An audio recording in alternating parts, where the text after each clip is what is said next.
এই তো চলো একটু হাতে তালি হবে সবাই মিলে। Thank you. সবাইকে জানাই শুভ সন্ধ্যা।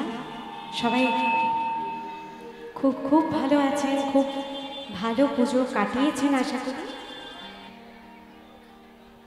উপস্থিত সকল বড়দের জানাই প্রণাম, ছোটদের ভালোবাসা এবং শুভেচ্ছা। আজকে বেশ কিছুক্ষণ থাকবো স্বর্ণযুগের গান নিয়ে, প্রথমে বাংলা এবং শেষের দিকে কিছু হিন্দি। তো সেরকমই কিছু গান আজকে আপনাদের শোনাবো।